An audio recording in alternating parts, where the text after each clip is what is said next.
Right now, while you're reading this, something massive is happening in America that almost nobody wants to talk about openly. Something so enormous, it's completely reshaping your future, your money, and every promise you were told since you were a kid. And the truly frightening part is that most people are walking around totally unaware that the ground has already shifted under their feet, that the rules have fundamentally changed forever. And what worked for your parents and grandparents will absolutely never work for you. And if you stay with me, I'm going to show you exactly what's really happening behind the curtain, the truth that powerful people desperately don't want you to understand, because once you see it, you can never unsee it, and suddenly everything makes perfect sense. So let me start with something that should shock you, but probably won't, because we've been completely numbed to it. The current administration is being called one of the most corrupt in American history, and people are genuinely fed up with what looks like legalized political corruption happening right in front of our eyes. But here's what's truly wild. They're getting away with it, at least for now, and that should tell you something about how broken the system has become. But I'm confident that within weeks or months, this is going to backfire on them in ways that will shock even those paying close attention, because you can only push people so far before reality comes crashing back. And when it does, it's going to be bigger than anyone expects. Now, let me take you on a journey that's going to challenge absolutely everything you think you know about economics and power. Let's talk about China. And I know what you're thinking. Here we go again with China, but stay with me, because this is not what you expect at all. 50 years ago, China was at the absolute top of the list of the poorest places on planet Earth. They were desperate to stop being poor, just like every other struggling country has been for at least the last century. And they did something really smart. They looked at the United States as an example, because America started as a pretty unimportant corner of the British Empire, a poor country that nobody took seriously. And look what it became over 200 years of independent history. The standard of living in America was raised so remarkably during those 2 centuries that it impressed people all around the world, and for very good reason. But here's where it gets interesting, and where most Americans start to get really uncomfortable. The Chinese actually figured it out. They figured out how to raise the standard of living of their people. And here comes the part that Americans have so much trouble accepting. They figured out how to do it better than we did. And I know that's incredibly hard to hear, but that shouldn't upset you. That's actually the history of the world. The new generation hopefully learns from the older generation. The later effort learns from the earlier effort and does it better. We used to call that progress, and that's exactly what it is. So what did China figure out that we completely missed? They realized that you can't have an economic system where everything is run by private enterprises, because private companies mainly do what's good for the profits they're trying to make. They're in business to earn money, and that's what drives every single decision. But here's the massive problem. There are a whole bunch of things that society desperately needs that simply aren't profitable to produce. And if you don't have some solution to that problem, you just do without those things. And that's where people really suffer. The Chinese argument is beautifully simple. That's why we have the state sector. That's why the government owns and operates certain enterprises, because things that are not done efficiently or effectively, or not done at all by people chasing profit, can be done by the government, because the government doesn't have to operate on the basis of profit alone. The government can step back and say, we need this for society, even if it doesn't make money right away. Let me give you a concrete example that shows exactly how this works. In the real world, the Chinese said, we need a modern rapid transit system. Airplanes have too many problems and limitations. We need fast, efficient rail service. But there was absolutely no way that private enterprise in China 20 years ago was going to invest in building that. They weren't going to touch it with a 10-foot pole. China was too poor, and companies had all their usual reasons for why it would never work. So the Chinese government said, okay, we see that a powerful, fast, rapid transit system for trains is absolutely crucial to the growth of the Chinese economy as a whole. So even though it isn't privately profitable right now, by making society more connected and cohesive through a train system, we will develop and grow. They made it happen, and now they have the greatest train system on this entire planet. We're not even close to what the Chinese already have, and they're still building it out and expanding it every single day. They found that this mixture of state and private enterprise enabled them to do things you simply can't do with something that's either purely private or purely state controlled. It's that hybrid. It's that mixture that they have absolutely mastered. And we could learn from them every bit as much as they learned from us, unless political garbage gets in the way, unless the people who are making a private fortune are so terrified of what might happen if the government had the right to do the things we need that the private sector simply doesn't do. Think about this for just a second. The private sector ran the railroads in America, and that's exactly why they ran them straight into bankruptcy. That's why the government eventually had to take over Amtrak. Come on, let's be a little honest with ourselves here. Let's have a little self-criticism. Let's stop being lost in this childish idea that we're always the good guys and everyone else is wrong. That kind of thinking is completely immature, and we need to outgrow it and not be prisoners of an outdated ideology that doesn't match reality anymore. And if you're finding this eye-opening, make sure you stay with me, because we're about to get into the part that affects your wallet directly. Here comes the irony that should make you stop and think really hard. Where does the private sector go to bail itself out in a critical moment when the economy looks like it's on the verge of total collapse? They turn to the same government that they ridicule every other chance they get. Where else are they going to turn? They have absolutely no choice. And so a thought might occur to you if you weren't ideologically blinded. If we have to call in the government to bail out the failures of the private sector when it crashes, maybe there's a role for the government all the time so we don't have the crashes in the first place. What a radical new idea, except it isn't new at all. It's only new in a country that has been too afraid to look reality in the face and see what's actually happening.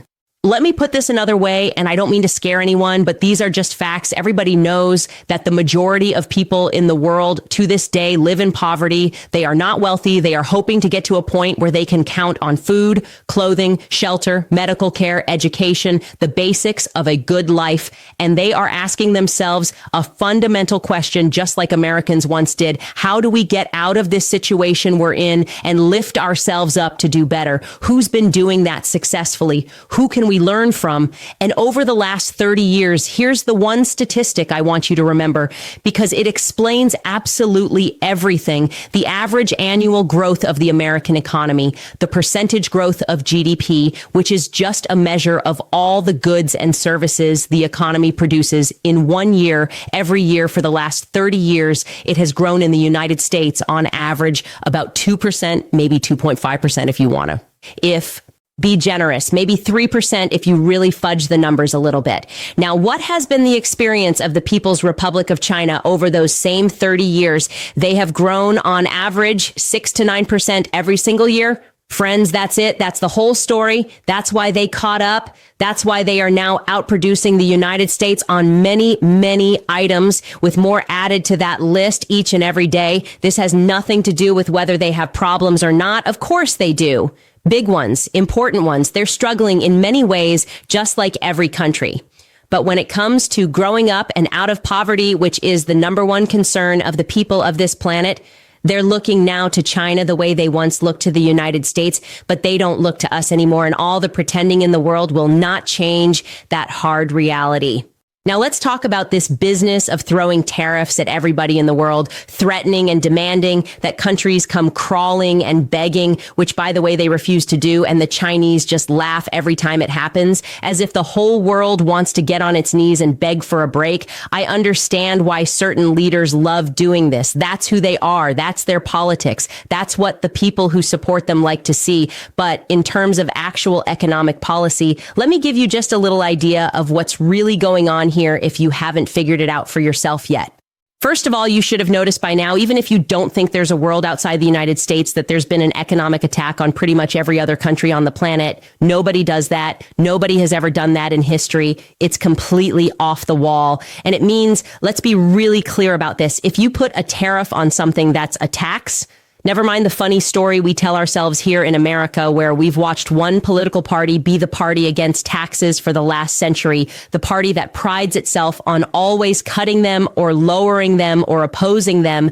A tariff is literally a tax, which means the leader of that party is slapping the whole world with taxes. That's what this actually is. This is the anti-tax party having made an absolute U-turn to become the big tax party. And in case people are a little fooled by the rhetoric about hitting China or other countries with taxes, be very, very careful here. The tariffs that get created don't actually hit China or any foreign country. United States tariffs are paid by United States businesses, not by Chinese businesses or Chinese people. None of that, every single one of the taxes, no matter what country they're supposedly thrown at, is actually a tax on American businesses. It's payable when you bring anything produced outside the United States into the United States to be sold. And 90% of the time, it's companies that do that. There are some individuals, but it's mostly a company business. So then the real question becomes, these companies now have to pay the overseas source for whatever they bring in, plus pay the tariff to the government. And we're talking billions of dollars now. Well, what is the American business that has to pay this tax going to do about the fact that their profits are getting hurt? Because in addition to buying whatever they sell in America from abroad, they now have to pay a brand new tax once that tariff is in effect. I'll tell you exactly what the American corporation is going to do. They're going to try to shift the burden of that tariff onto somebody else, just like they try to shift every other cost they have onto whoever they sell their products to. And you know who that is. That's you and me. We are going to be stuck with rising prices just as soon as American companies have used up all the inventory they built up over the last 6 months watching these tariff threats happen. Once they've used up those goods that were bought before the tariffs hit, then you're going to see prices rising, and they're going to rise significantly. And that's going to cause massive problems because remember, the campaign promise was the exact opposite. Lower prices. But have you seen a lot of prices go lower? No, you haven't, because they don't. You're going to see them go much higher as the businesses pass on the burden of those tariffs to consumers. It is absolutely amazing to watch the nonsense being spoken about how wonderful these tariffs are without anyone simply taking the public through the basic economics of what a tariff actually is and how it really works.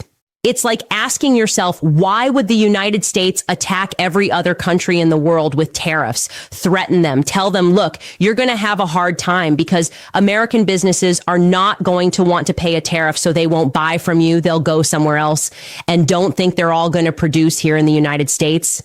That's another fantasy, this promise about bringing business back to America. It's not happening. It didn't happen in the previous term, and it's not going to happen now. And the reason is actually quite simple. If you're enraging leaders around the world, and believe me, that's exactly what's happening. Every single one of them, some of them have the courage to stand up and say so publicly, like the leader in Brazil. Most of them say it to each other and say it to their local citizens. Every leader on earth discovering that their country is subject to a tariff, which will make it harder for producers in their country to sell in America because Americans have to pay that tax on what those countries sell. They know it's going to hurt them. They'll lose business. And you know what every leader is going to do. What they're already doing right now, good leaders, bad leaders, those in between, they're doing exactly what you would expect. They're blaming the United States for their economic troubles, even if that's only part of the reason they now have a perfect scapegoat handed to them on a silver platter. And if this is making you think differently about what you're seeing, hit that like button, because we need more people understanding this. So now we have the world's leaders every single day explaining to their people why the economic problems they face are caused by the United States. The cost of that to the future of this country exceeds by far any promised benefit. In short, it's all a con. And let me address something fundamental here. I don't think people are born stupid and live their lives that way. If people are behaving in a way that strikes us as foolish, the logical next question should be, why are they behaving that way? What's producing it? And here I have an enormous feeling of empathy and sympathy for the American people, because they have really been sold a bill of goods for a long time now. They've been told about the American dream, the idea that if you work hard in school and do reasonably well, you will get a good job and you'll be able to start a family and raise a family and live a decent life and retire and have time for yourself. All of those things, the car in the garage, the chicken in the pot, the vacation by the lake, all of those classic images. These are the things we thought we would get if we played by the rules. We believed that promise with all our hearts. Well, for most of the American people, the statistics are crystal clear. That promise that you would have a good life, that you could look forward to it, that it would be the reward for your work and your study and your effort, all of that was a lie. They haven't delivered it. It's not that somebody was specifically bad to you. It's not personal like that. It's that the system in which you live doesn't provide that anymore, not to you and not to most people. The top 20% in this country still live that story, and that's why they believe it's still true. And they don't want to face the fact that for 80% of the people, it isn't true anymore. And there's no prospect of it coming back. I think for the American people, to put it in a nutshell, it's been a shock, a genuine shock to face that this was even possible. No one told them you might not be able to get a job, or you might not get a job that pays you enough to ever settle down. You can't have a family. You can't have children. You can't do the things you expected at every turn. Even if no one says it to your face, you experience it anyway. And that's shocking. And I'm not surprised that people who are in a state of shock don't pay close attention to that person who says, I know what the problem is. For example, the problem is those immigrants. Oh my God, we're going to have this tired excuse run at us again. Country after country for centuries gets itself into difficulty and blames whoever is the latest arrival, the immigrant, the outsider, the different one. As I like to remind Americans, we are a nation of 330 million people. That's pretty big. The total number of undocumented immigrants in this country, according to official figures, are about 11 million at the very most. There is absolutely no way, and take my word on this, there is no way that 11 million of the poorest people in the world are shaping the economy of 330 million Americans. Anyone who says that is completely out of touch with reality, that's pure fantasy. But, you know, if you're shocked, if you're really upset that you haven't been able to give your children the kind of future that you and everyone else promised them, you might be tempted to believe that if only you could get rid of the immigrants, then everything will magically change. Let me assure you of something. You can deport every single person and you will not change the fundamental economic problems of the United States. Not only that, you'll probably make them worse, and you know why? Because immigrants do the actual work of this country. They pick the fruits, they pick the vegetables, they wash your car, they do the jobs at the bottom of the economic ladder, as immigrants always have throughout history, and they get paid very poorly for it. And if you don't have 11 million people doing those jobs, which is what most of them actually do, well, you're going to have to pay real money to American citizens to do the same work. And you know what happens to the price of the banana you eat or the apple that got picked for you. You're going to have to pay significantly more for it because the wages are going to go up dramatically. Have you thought about that? Deporting immigrants is actually an inflationary act. It may look good on television. It may get votes from shocked, upset people looking for something they can do, but it is not a problem solver. And it will come back to haunt us in many, many ways, as the story of our cruelty right now to immigrants will be told and retold in the future. So what's the real picture here? What's actually happening when you step back and look at all of this together?